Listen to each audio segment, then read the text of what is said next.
Thank you very much, Brian. And before I get to Christine, I just want to send best wishes, get well, to Joe Satriano, a little under the weather. We wish Joe well, and we know Joe will be back next week with his inspirational story segment.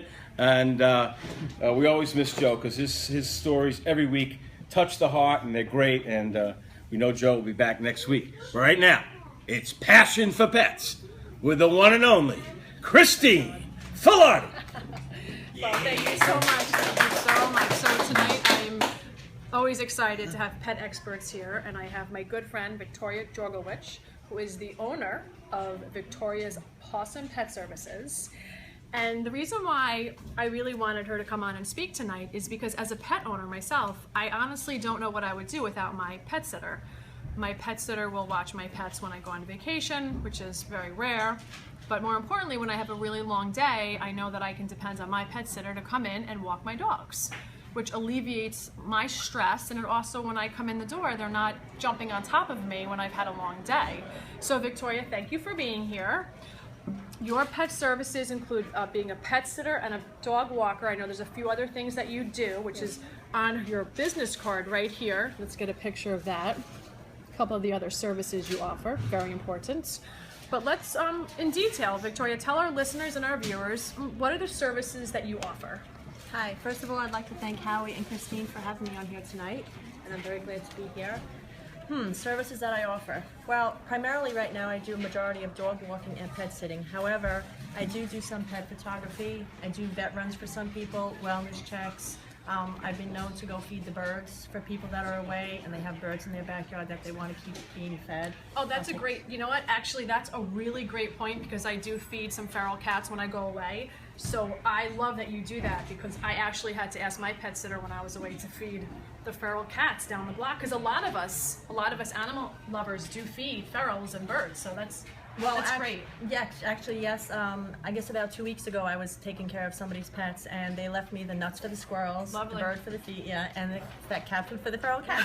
So there's a little bit of everything going on there. And vet runs too. Just a little bit more vet about runs, that. because I do have some elderly clients that don't take care of their dogs properly, and if I do see something is wrong or they are wrong, they'll call me to take the dog to the vet for them, or the cat, or whatever. I just am not too familiar with snakes, so not snakes.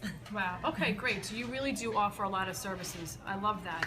And listen, I know why these services are important, but for our listeners out there who may not have ever considered hiring a pet sitter, why are your services important? I mean, it makes my life a lot easier, but people need to know how much easier you can make their life.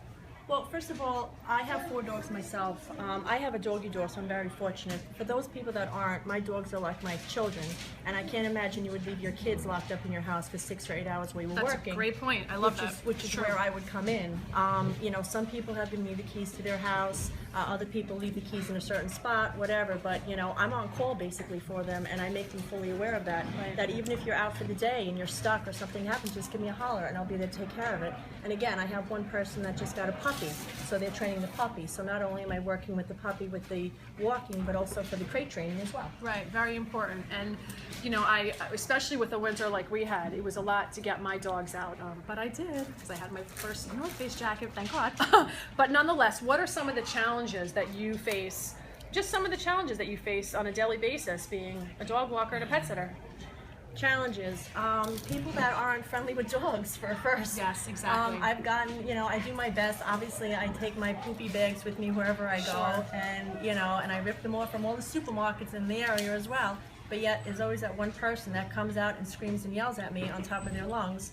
I did bring one dog onto the boardwalk the other day, and obviously we were just standing at the edge of the boardwalk, and I felt like she was going to start a fist fight with me because the dog touched the boardwalk. Right. So it's silly things like that. It's unfortunate. Yeah, people that aren't animal lovers. So you know, that's pretty much it. It's unfortunate. I would like, just curious, why did you go into this line of business? Why did you create your own business?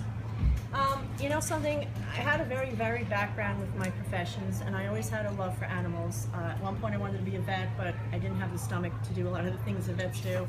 I didn't want to be a groomer, and I don't know, I fell upon walking somebody's dog, and I felt so awesome though every day that dog was sitting by that window looking for me, and 1 got into 2, 2 got into 3, 3 got into 4, and now I have all my, you know, my friends that I see every day, and it's a schedule, and I'm just happy, and I know that they look forward to me, and I know that their parents are, you know, happy with me too, because I get amazing reviews from everybody. I mean, I go above and beyond, you know. When I sit there, I play with them, I take pictures. Everybody gets a photograph every day of their dog, I and they're love nice that. photos too.